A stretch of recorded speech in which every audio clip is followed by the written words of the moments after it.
Viewers, ఈరోజు చిల్లాకు అండి. చిల్లాకు ఆలుగడ్డ మసాలాతో కర్రీ చేస్తున్నాను. అంటే ఫ్రై లాగా అట్లా ఉంటుంది, గుజ్జులాగా. మరి అంత గాఢంగా కాదు, మరి అంత పలచగా కాదండి.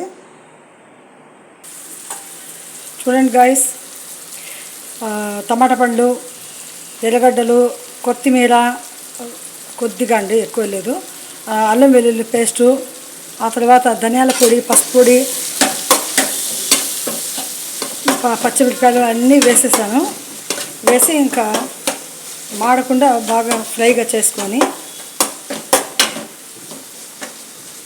అప్పుడు ఈ ఆలుగడ్డ చిలియాకు వేస్తానండి. ఆలు ఫ్రై కొంచెం బాగా అయితే తొందరగా ఉడుకుతుందని చెప్పి ఆలు కూడా కట్ చేసిన ఆలు కూడా వేసేస్తానండి. ఆలుతో పాటు ఇప్పుడు ఆ చిలియాకు కూడా వేసేసాను. వేసి కలబెడుతున్నాను. దానివల్ల తొందరగా మగ్గిపోతుంది. అటు మసాలాతో పాటు ఆలుగడ్డలతో పాటు ఇది కూడా టైం ఎక్కువ తీసుకోదు.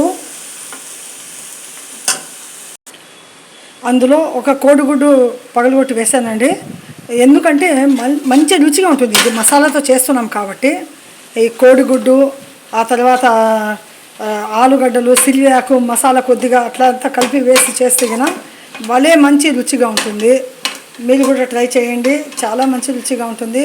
ప్లీజ్ లైక్ మీ ఛానల్ అండి. చేయండి, లైక్ చేయండి, సబ్స్క్రైబ్ చేయండి, షేర్ చేయండి అండి. Please help me.